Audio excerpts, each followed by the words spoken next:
One common question that both patients and clinicians alike share concerns the degree to which a patient's preference for a treatment impacts the outcome of that treatment.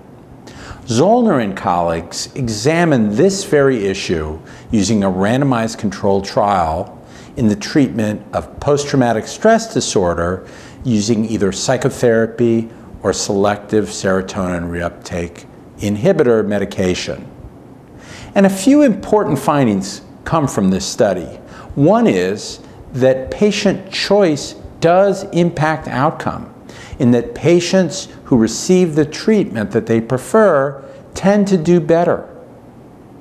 The second is that patients have a preference in this study for psychotherapy. And then the third is, for patients who are acceptable in terms of taking a medication, there are no differences in terms of the outcome between psychotherapy and medication.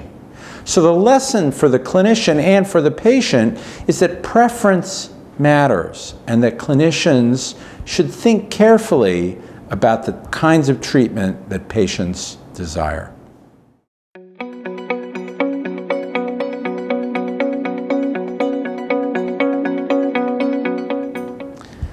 There's a tremendous need to generate new treatments for a range of mental health conditions.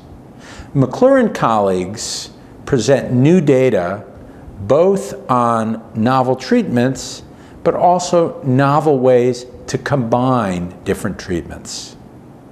They report data from a study of patients with schizotypal personality disorder, and they use a set of cognitive training techniques which have previously been shown to be beneficial in schizophrenia in an attempt to improve cognition in patients with schizotypal personality disorder.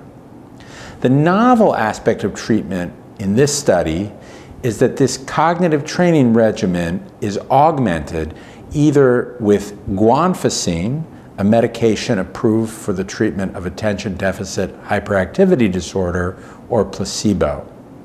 The novel finding to come out of this study is that the combination of cognitive training and guanfacine is superior to the combination of cognitive training and placebo when assessing patients' cognitive functions. And this offers both clinicians and scientists new ways to think about combining the treatments that we have.